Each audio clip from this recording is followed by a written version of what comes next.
Selamat pagi kawan pajak, selamat datang lagi di acara Kompak TA2, Kompo Bahas Pajak Tanah Abang 2 yang kali ini berupa podcast. Seperti yang sudah diinfokan sebelumnya nih, KPP Pratama Jakarta Tanah Abang 2 memiliki acara Kompak TA2. Selain ada di Instagram Live, kita juga ada sesi podcast. Nah, demi memberikan informasi perpajakan yang seluas-luasnya buat kawan pajak semua.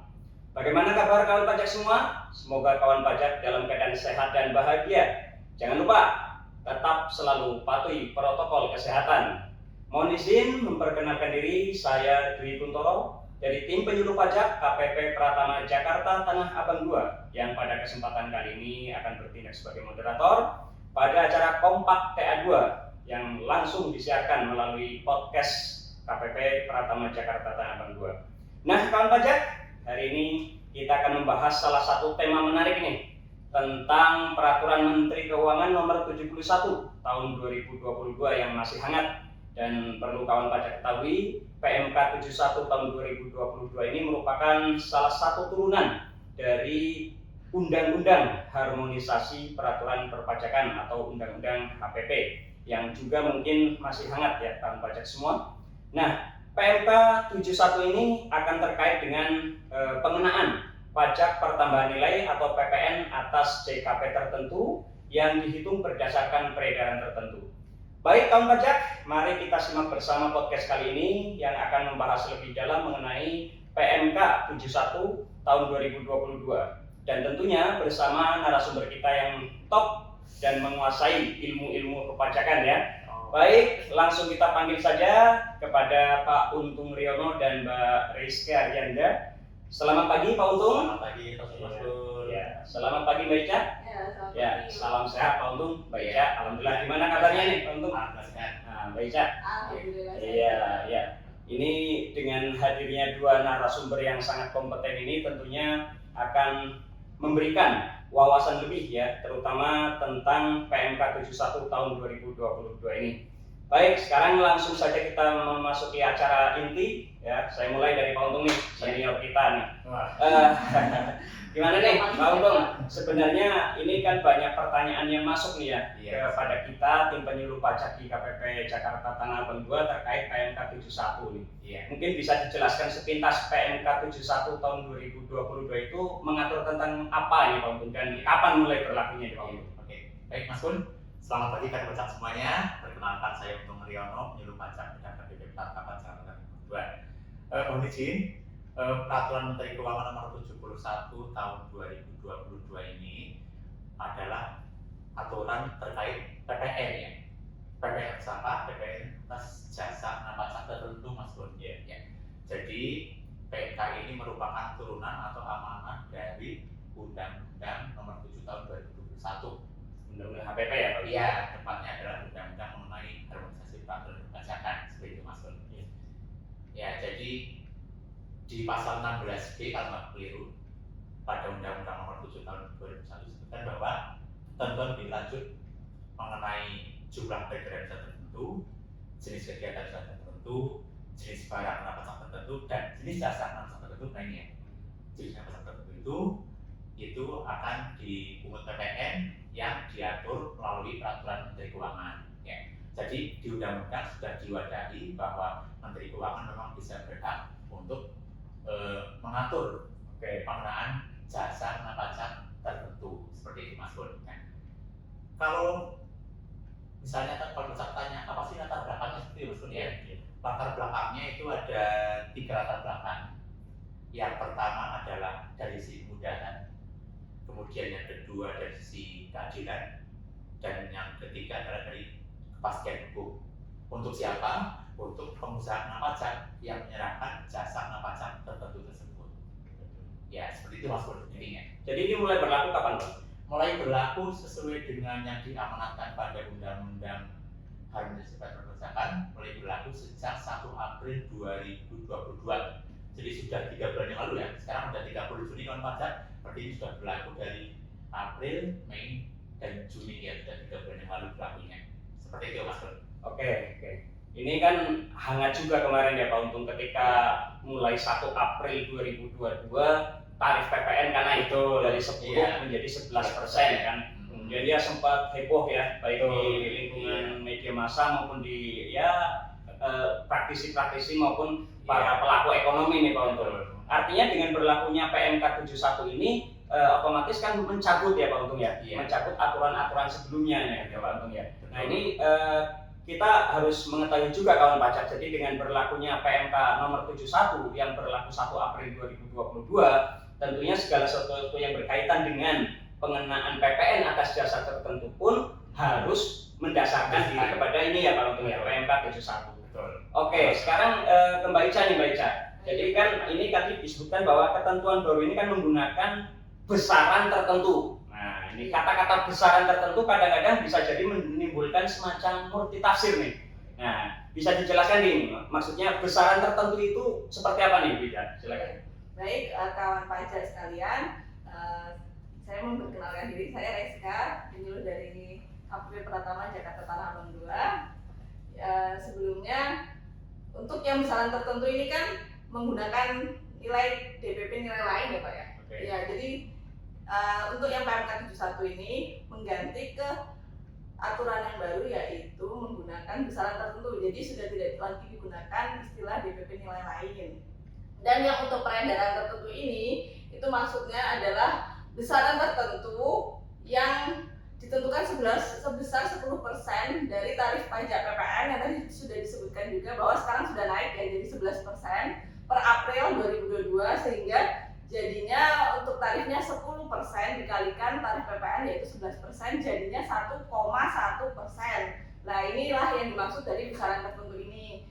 Ketentuan besaran tertentu ini sudah diatur di pasal 3 ya kawan pajak di PMK 71 tahun 2022 ini, seperti itu Pak.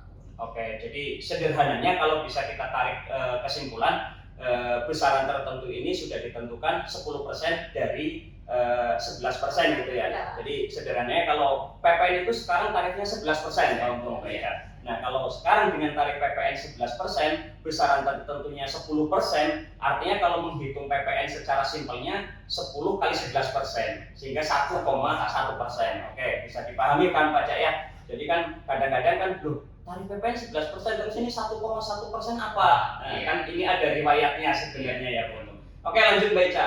Ini tadi disebutkan bahwa PMK 71 ini juga mengatur pengenaan PPN atas penyerahan jasa kena pajak tertentu. Nah, kata-katanya kan seperti itu. Nah, yang dimaksud jasa kena pajak tertentu itu lingkupnya apa saja nih, Mbak Ica? Ya baik, sesuai dengan PMK 71. Jadi ada 5 jasa kena pajak tertentu ya kawan pajak ya.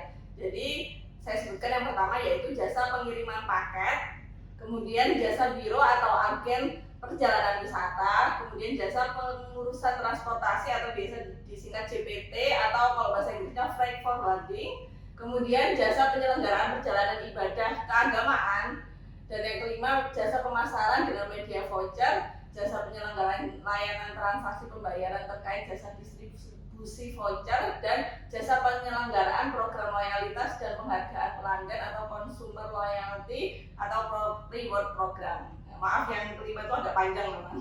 Jadi nanti kalau punya tidak usah dihafalkan karena sudah ada di PMK 71 ya Pak ya. Tidak usah dihafalkan baca itu.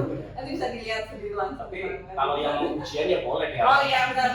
Ujian dihafalkan. Biasanya untuk mahasiswa, teman-teman kayak ini kan mahasiswa mau ujian nih 5 jasa kena pajak yang dikenakan. Nah itu silakan. Ya, terima kasih banyak. Jadi gitu kan pajak. Jadi kalau kita kembali kepada aturan PMK 71 tahun 2022 ini tadi disebutkan jelas ada 5 jasa yang termasuk kategori jasa tertentu tadi ya Pak. Artinya nanti menggunakan besaran tertentu tadi. Oke. Nah, karena ini Pak, kalau boleh saya tambahkan untuk jasa kena pajak tertentu ini tuh ada karakteristik khusus gitu, nanti akan kita bahas masing-masing ya Pak ya. Iya.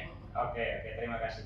Terima kasih Mbak Cana. Ini saatnya nih kita membedah satu persatu ya. Jadi lebih dalam karena kemarin pun di WA tim penyuluh sering ada pertanyaan katanya seperti itu kan terkait jasa tertentu terutama bagi kawan pajak yang melakukan usaha di bidang 5 jasa ini atau bisa salah satu dari 5 jasa ini. Baik, kita bahas satu persatu nih. Yang pertama dulu nih, jasa pengiriman paket Bu Ica. Jadi ini kan tadi bisa dijelaskan lebih lanjut nggak nih, jasa kena pajak tertentu berupa jasa pengiriman paket yang masuk kategori atau klasifikasi yang dikenakan PPN menurut PMK 71 ini, Bu Ica. Silakan. Baik, kawan pajak, untuk yang jasa pengiriman paket itu adalah sesuai dengan ketentuan peraturan perundang-undangan di bidang pos ya.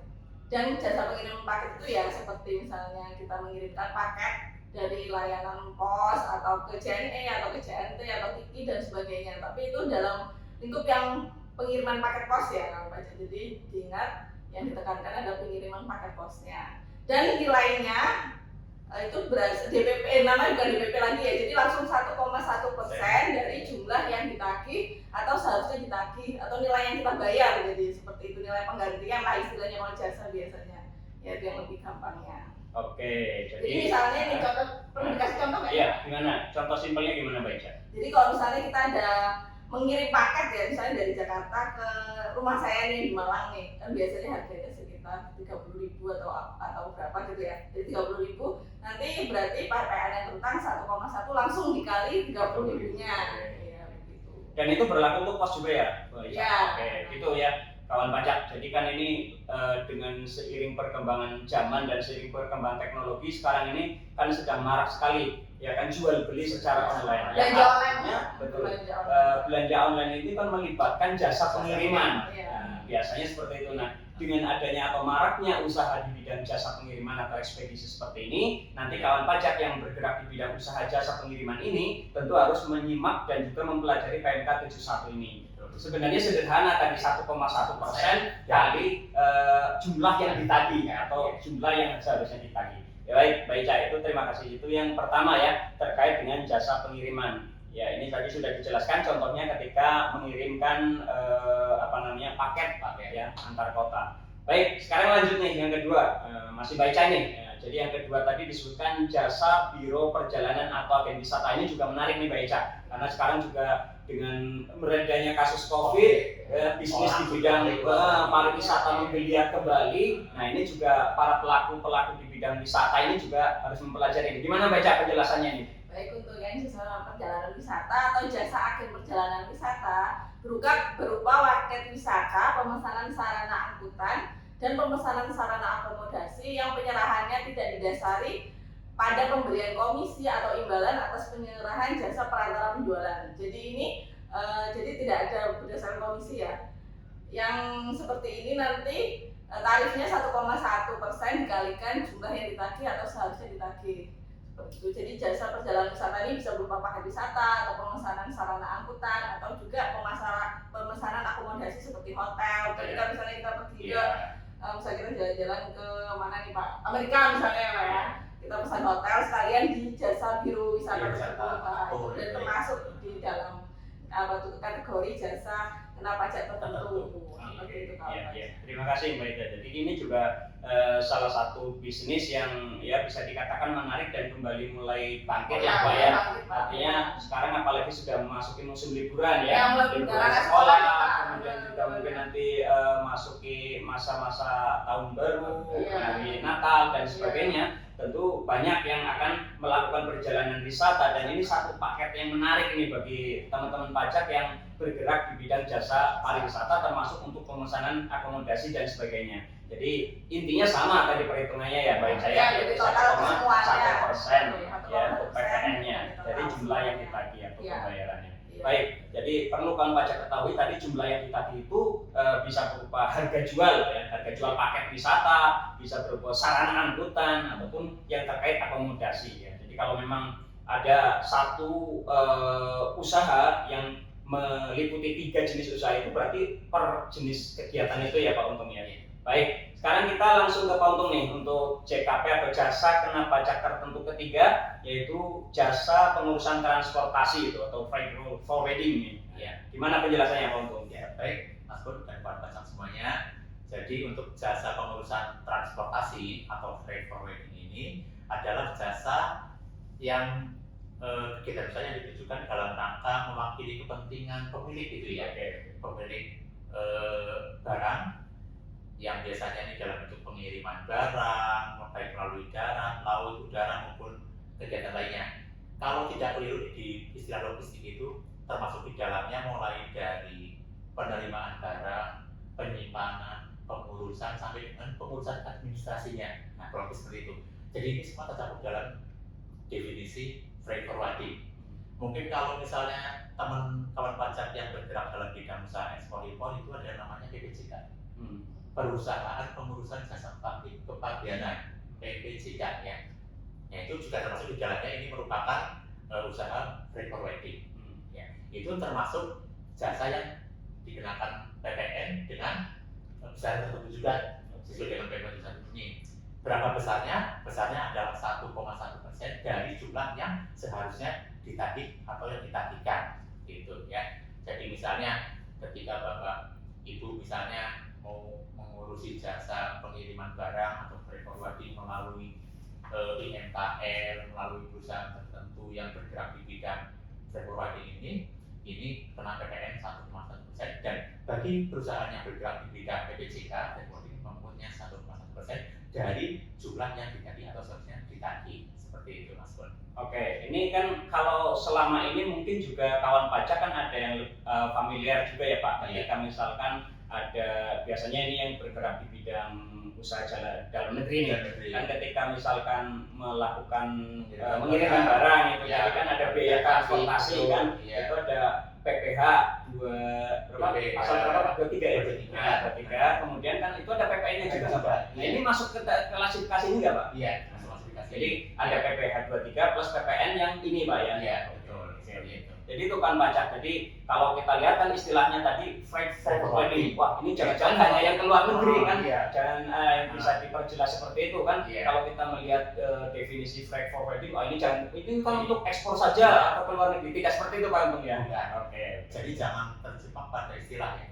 Istilah luar negeri ya. Jangan Jangan luar negeri ya Pak. Padahal bisa berupa dengan pesawat kan nggak hanya perlu di luar negeri, tapi juga dalam negeri ada menggunakan kapal, menggunakan kereta api mungkin dari Surabaya sih. Nah, jadi apa? Jakarta Surabaya, Jakarta Purwokerto, kita kadang-kadang mungkin perlu kiriman motor ya, motor dari Purwokerto ke Jakarta itu juga masuk di jalannya. Jadi kalau pajak jangan terpaku pada istilah freight forwarding ini pasti luar negeri. Itu kan pajak. Jadi sekarang kalau misalnya nih kawan pajak mengirimkan barang kan, mengirimkan barang seperti yang disebutkan Pak Untung tadi, dari mengirimkan motor ya Pak ya, melalui jasa ekspedisi, tahu-tahu di invoice atau kwitansinya misalnya atau notanya misalnya ada jumlah pengiriman ditambah PPN 1,1% misalnya. Nah inilah yang dimaksud oleh Pak Untung tadi ya kawan pajak. Jadi ada 1,1% dari jumlah biaya tadi yang itu merupakan PPN yang itu dibebankan kepada kawan pajak sebagai misalkan konsumen atau pengguna jasa untuk pengiriman ini. Begitu ya kawan pajak. Mudah-mudahan ini jumlah 1,1% ini tidak berbeda. Iya. Makanya tadi di depan saya sampaikan bahwa salah satu latar belakang ini adalah salah satu latar belakangnya adalah asas keadilan. Jadi asas keadilan. Jadi jangan sampai terjadi perbedaan antara orang yang misalnya mengirimkan barang. Kan katakan ini logikanya, kalau misalnya bawa motor dari Purbalingga ke Jakarta, pasti kan ada BBM-nya. Itu kan juga bayar pajak. Nah, ketika diangkut menggunakan jasa pengiriman forwarding ini kan juga ada PPN-nya. Ini salah satu bentuk adilnya di situ. Baik Pak Untung, terima kasih ya kawan pajak. Jadi prinsipnya kembali kepada filosofi dasar dari kenapa sih diterbitkan PMK seperti ini kan tadi untuk salah satunya untuk asas keadilan Pak Untung. Oke Pak Untung, baik. Jadi ini tadi sudah kita bahas 3 ya jasa ya. Nah sekarang jasa keempatnya agak menarik juga nih. Ini jasa keempat ini kan terkait dengan jasa penyelenggaraan perjalanan ibadah. Nah ini harus diperjelas nih, jasa perjalanan. Ada kata-kata perjalanannya dan semata-mata ibadahnya.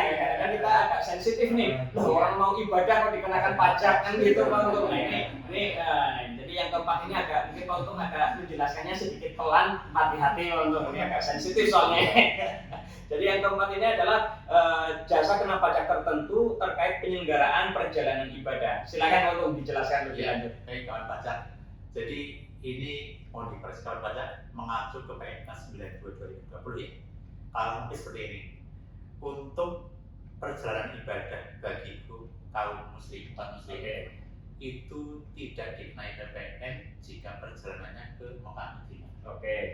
Jadi kalau misalnya dari Jakarta tujuannya hanya Mekah Madinah, Haji umroh gitu ya Pak ya. Oke. itu berarti Bebas. bebas. Itu kawan pajak. Terus Islam. Untuk teman-teman yang Kristen itu perjalanan ke Yerusalem dan Gunung Sinai. Jadi ke Yerusalem, Gunung Sinai, balik itu tidak. Bagi kawan-kawan yang beragama Katolik, perjalanan ke Vatikan. Ya, berarti dari Jakarta misalnya terbang ke Roma, Vatikan, balik itu tidak. Kemudian bagi teman-teman yang beragama Hindu itu perjalanan ke Pradesh. Pradesh. Iya. Oke. Katakanlah Jakarta, Bungalor, Pradesh, balik itu kan. Kemudian bagi teman-teman yang beragama Buddha itu Bangkok. Iya. Jadi Jakarta, Bangkok, balik itu nggak pernah. Tapi nggak mampir-mampir Bang. Kalau kawan pajak ke Bangkok terus mampir ke Pattaya itu urusannya lain Bang ya. Bangkok Pattaya. Iya. Pulang di sana Pak. Iya. Oke Pak ya. Lanjut Pak. Konghucu itu perjalanan ke kota Khufu. Kota Khufu itu di provinsi Shandong, Tiongkok. Jadi untuk perjalanan ke tempat-tempat tersebut, seandainya kwitansinya, invoice-nya itu menunjukkan ke tempat situ dan itu dapat dipisahkan, itu bebas bebas. Siap. Tapi kebanyakan bukan sekarang, pengalaman saya juga demikian. Paket gitu. Iya, tahun 2013 saya umroh perjalanan ya berarti ya Mekah, Madinah, Jeddah, Dubai ini gitu ya. Iya. Hampir ke Dubai Pak. Wah. Sudah ada Raja Khalifah itu. Belum jadi. Tapi mungkin bisa dipisahkan nanti Pak ya. Iya. Setelah mungkin kawan pajak tahu nih aturan seperti ini kan bisa meminta kepada agen perjalanan untuk dipisah mungkin bisa saja ya Pak ya. Betul. Nah, justru di PMK inilah karena konsep kajian tadi bisa dipisahkan. Silakan para penyelenggara perjalanan wisata memisahkan antara bagian yang benar-benar merupakan perjalanan ibadah dengan yang wisata. Yang wisata itu karena kadang-kadang mungkin niatnya sih iya ke Yerusalem, mungkin niatnya ke Vatikan, tapi kan pada kutip ingin ke Roma ya, ingin Milan gitu. Nah, terus perhitungan tarifnya gimana? Nah, ini perhitungan tarifnya. Kalau misalnya antara yang benar-benar ke Mekah Madinah dapat dipisahkan dengan misalnya Jeddah Dubainya, yang digunakan hanya ke Jeddah Dubainya saja. Seperti itu. Tarifnya berapa? Seperti yang saya sampaikan tadi, tarifnya 1,1%. Sama, misalnya kayak tadi Mas Kun, bagi umat Buddha, perjalanan dari Jakarta ke Bangkok sepanjang ini bisa dipisahkan, itu tidak kena. Mungkin yang dari Bangkok ke Pattaya, yang Pattayanya kemana itu di Jakarta, itu yang kena. Nah, tetapi jika ini digabungkan semua, kayak pengalaman saya tahun 2013 atau 2012 itu hanya satu invoice, Akhirnya kena gitu ya. Tapi tarifnya berbeda. Oke, nanti dijelaskan lebih lanjut ya. Iya. Oke. Jadi kalau baca kurang lebih seperti itu cara memahami mana sih yang kena PPN dengan mana yang tidak kena PPN. Jadi untuk Muslim sekali lagi Mekah Madinah, untuk yang Kristen itu di Yerusalem dan Gunung Sinai, untuk yang Katolik itu di Vatikan, untuk yang Hindu di Pradesh India, untuk yang Buddha di Bangkok dan Konghucu itu di Khufu provinsi Shandong. Tadi agak menarik ini ketika misalkan kawan pajak yang usahanya misalkan di bidang travel perjalanan haji umroh, kemudian juga menawarkan paket-paket wisata ke Turki, ke Dubai kan gitu Pak ya. Nah kemudian ya kadang-kadang ya kawan pajak ini ada juga travel agent yang paham dengan aturan, mau memisahkan, mau merinci. Tetapi juga tadi dikatakan Untung bisa saja sih karena mungkin ketidaktahuan dari konsumen ataupun travel agent, kemudian juga tidak ada rincian. Nah ini tadi Pak Untung bilang ada perbedaan tarif nih Pak Untung. Untuk yang antara yang dirinci dengan yang tidak dirinci ini bisa dijelaskan nggak Pak Untung? Iya. Baik, untuk yang bisa dirinci, misalnya saya sampaikan tadi, misalnya katakanlah ini tahun 2013 tidak keliru itu total 25 juta total biayanya ya. Katakanlah yang perjalanan dari Jakarta Mekah Madinah itu 23 juta. Kemudian yang ke Jeddah Dubainya katakanlah 2 juta. Sepanjang itu dapat dipisahkan, maka yang kena hanya 2 juta di Dubai itu. Jadi 2 juta kalau kita sekarang 2 juta kali 1,1%. Itu yang kena. Tapi kalau misalnya 25 juta ini dari pisah, mana yang ke Dubai dan mana yang ke Madinah, 25 juta ini kena semua. Meskipun tarifnya turun jadi 0,55%. Oh tarifnya beda Pak? Beda. Oke, itu kawan pajak. Jadi ini ada salah satu catatan menarik terutama untuk jasa kena pajak ini ya Ponto. Karena kalau yang tadi 3 pertama kan disebutkan tarifnya 1,1% semua. Nah ini khusus untuk JKP atau jasa kena pajak terkait perjalanan ke tempat lain ya. Ini tadi kan ada perbedaan tarif nih antara 1,1% ya dengan 0,55. Nah, tadi 0,55% itu apabila tidak diperinci, artinya itu satu paket yang itu tidak diperinci, dia tetap kena, tetapi tarifnya 0,55. Oke, gitu Bang Pajak. 0,55-nya dari 25 juta misalnya, dibandingkan dengan 1,1 dari 2 juta misalnya. Nah ini pajak pajak, ya. Kalau ini, ya. Jadi itu kawan pajak. Jadi perlu kawan pajak garis bawah ini khusus untuk jasa terkait perjalanan ibadah keagamaan yang kemudian di dalamnya juga ada paket-paket wisata dan paket ziarah yang lain yang tidak terkait dengan tadi ya inti perjalanannya. Sebenarnya menariknya kan malah misalnya ini paket umroh plus Dubai, mungkin menariknya. Yang menarik itu Dubai-nya. jalan-jalan. Oke, Bang.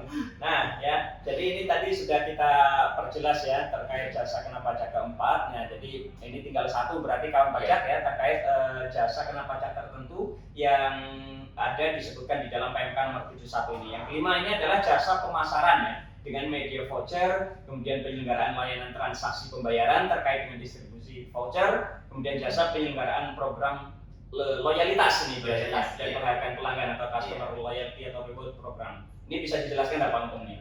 Iya. Ini jasa pemasaran ini memang yang kadang-kadang menimbulkan kerancuan begini. Kenapa kerancuan? Karena dalam salah satu syaratnya itu dalam penyerahannya itu ada klausul tidak didasari pada pemberian komisi atau adanya margin keuntungan. Jadi mungkin secara letter luck disebutkan bahwa jasa pemasaran dengan media voucher, jasa layanan transaksi dengan distribusi voucher, kemudian penyelenggaraan loyalis atau consumer loyalty itu dikenai dalam hal penyerahannya tidak didasari pada pemberian komisi. Ini mungkin yang perlu pendalamannya. Kalimat tidak didasari pada pemberian komisi itu seperti apa? Ya. Kemudian juga tidak terdapat margin atau selisih.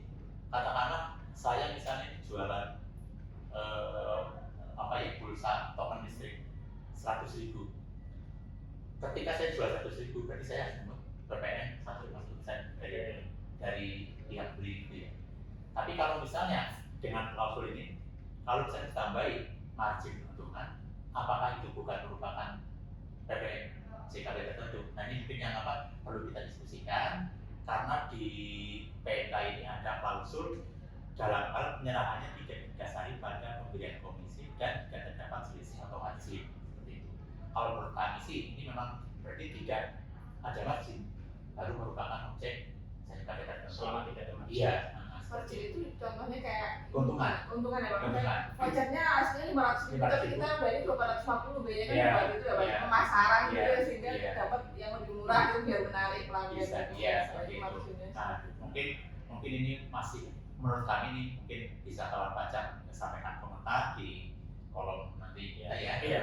Baik, sama-sama kita belajar dan tidak menimbulkan mispersepsi. Betul. Jujur dari 5 jasa yang diatur di PMK 71 ini 1 sampai 4 saya kira sudah jelas saya cuma yang kelima ini mungkin beda tafsir. Beda penafsiran ya. Masih hal yang wajar, kita bisa sama-sama diskusikan karena ada klausul frase kalimatnya itu dalam hal penyerahannya tidak didasari pada pemberian komisi dan tidak terdapat selisih atau margin seperti itu. Baik ya. Ya, terima kasih Pak Untung.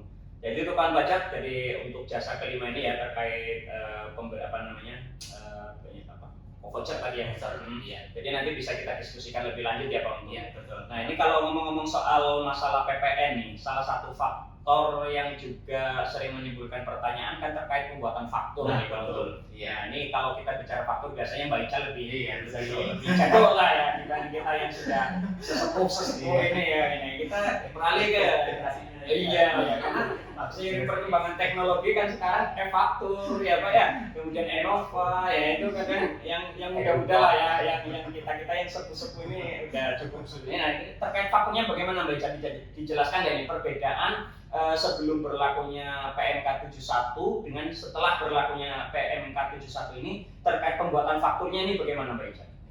Baik Pak Pun dan kawan pajak sekalian, memang ini sudah banyak ditanyakan ya, kemarin juga banyak wajib pajak yang bertanya melalui chat, konsultasi atau datang langsung untuk pengisian yang ketentuan baru berdasarkan PMK 71 itu seperti apa faktur pajaknya. Jadi kan seperti kawan pajak tahu ya, faktur pajak itu dibuatnya di aplikasi e-faktur, dan sekarang ini karena ada ketentuan baru PMK 71, JKP tertentu yang sudah disebutkan nih Pak ya, itu menggunakan besaran tertentu. Lah itu ada kode faktur terbaru nih kawan pajak. Itu juga sesuai dengan peraturan faktur pajak terbaru tuh Pak, peraturan PR 03 gitu Mas, PR 03 tahun 2022. Jadi menggunakan nomor kode faktur pajak baru yang sebelumnya pun tidak pernah digunakan ini.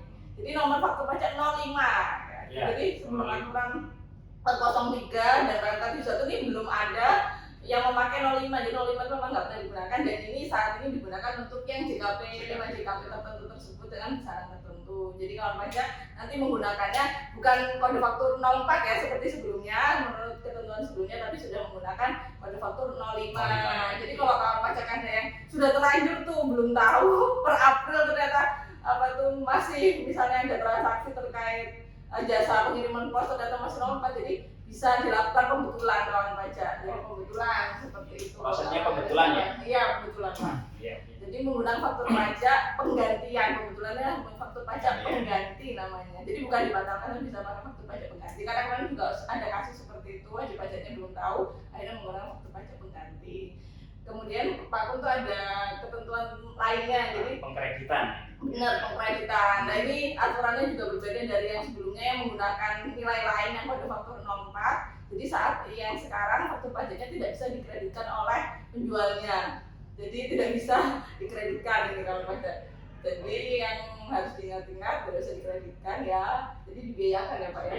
Jadi intinya bisa kita tarik kesimpulan ketika ada kawan pajak yang bergerak di bidang usaha 5 jasa ini, kemudian dia menerbitkan faktur. Fakturnya pertama kodenya 05 ya. Kalau dulu kan 04 ya, nilai lain ya Mbak Ica. Kemudian hal yang harus kawan pajak ketahui juga ini tadi tidak dapat dikreditkan ya, artinya hanya bisa dibiayakan kan gitu ya Mbak Ica.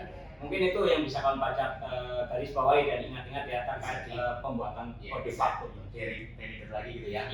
Yang 5 usaha jasa tersebut. Ya, sekalian nanti mungkin karena ini berlakunya mulai 1 April, kemudian kawan pajak juga kemarin mungkin masih menggunakan kode 04, tadi kan nanti bisa membuat faktur pajak pengganti ya, baik ya. Faktur pajak pengganti diperbarui dengan kode 05. Kemudian juga tadi yang penting juga tidak bisa dikreditkan, itu ya. Oh ya Pak, ini ada satu lagi nih Pak, ketentuannya untuk yang berbeda selain dari kode fakturnya ya yang 05 ini, jadi pengisian di faktur pajaknya. Karena tadi kan dasarnya besaran tertentu ya kawan pajak ya. Jadi besaran tertentu itu 1,1% dari harga penggantian atau harga jual atau tadi nilai yang tidak ditagih seperti itu ya, apa ya, tergantung jenis JKP-nya apa. Jadi nanti pengisian di faktur pajaknya buka DPP-nya tuh langsung nilainya, jadi bukan lagi 10% seperti DPP nilai lain, jadi langsung di harga jual atau harga penggantian atau harga yang seharusnya ditagih atau seperti yang lainnya. Kemudian nanti PPN-nya langsung 1,1% dikalikan dari harga jual tersebut ya, besaran tertentu itu tadi Pak. Ya jadi ya sedikit berbeda pengisiannya juga selain kode fakturnya. Ya itu kawan pajak harus diingat untuk pembuatan faktur pajak JKP tertentu dengan besaran tertentu. Itu yang tarif 1,1% tadi di inputnya manual atau secara sistem di e-faktur sudah ini? Oh itu Pak, karena karena e-faktur ini kan 11% ya Pak inputnya ya. Jadi itu di inputnya manual Pak. Iya benar. Jadi kawan pajak inputnya manual ya. Jadi dihitung dulu sendiri 1,1 dari harga jualnya, nanti langsung diinputkan secara manual di e-faktur. Baik, itu yang perlu kawan pajak ketahui ya, karena memang ini istilahnya kasus tertentu ya, dan namanya juga tertentu kan berarti perlakuannya juga beda. Betul. Ya. Oke kawan pajak, setelah penyampaian materi terkait peraturan Menteri Keuangan nomor 71 tahun 2022 tadi, yang mungkin agak singkat ya, tetapi tentunya memberikan wawasan baru dan pemahaman baru kepada kawan pajak, terutama yang bergerak di bidang usaha jasa tertentu yang langsung bersinggungan atau yang langsung disebutkan di dalam PMK nomor 71 tahun 2022 tadi. Ya, jadi nanti ini yang kita harapkan adalah bisa menambah pemahaman dan pengetahuan perpajakan dari kawan pajak semua. Nah, bagi kawan pajak yang membutuhkan informasi lebih banyak atau ada pertanyaan yang ingin diajukan, kawan pajak bisa langsung menyampaikan melalui saluran komunikasi yang sudah bisa diakses ya, baik melalui saluran komunikasi umum yaitu melalui telepon 1500-200, kemudian melalui Twitter @kring_pajak atau saluran komunikasi langsung dari kantor pelayanan pajak di mana kawan pajak terdaftar. Bagi kawan pajak yang terdaftar di KPP Pratama Jakarta Tanah Abang 2 bisa menghubungi layanan pelayanan ya 072, dan untuk kawan pajak yang terdaftar selain di kantor pajak Tanah Abang 2 bisa menghubungi saluran komunikasi di kantor pelayanan pajak di mana kawan pajak terdaftar. Oke kawan pajak, kita sudah sampai di penghujung acara. Sekali lagi kami dari tim penyuluh pajak KPP Pratama Jakarta Tanah Abang 2 mengucapkan terima kasih yang sebesar-besarnya kepada kawan pajak semua yang sudah mengikuti, menyimak pembahasan podcast kita pada hari ini, dan harapan kami setelah kawan pajak mengetahui aturan baru ini nanti bisa langsung mengaplikasikan dan juga menerapkan untuk pelaporan perpajakannya sehingga bisa meningkatkan kepatuhan kawan pajak semua di bidang perpajakan. Terima kasih atas segala perhatiannya, mohon maaf atas segala kekurangannya. Kami izin undur diri dulu kawan pajak. Selamat pagi, salam sehat semua, dan wassalamualaikum warahmatullahi wabarakatuh. Salam selalu kawan pajak, pajak kuat, Indonesia maju. Terima kasih. Terima kasih kawan pajak.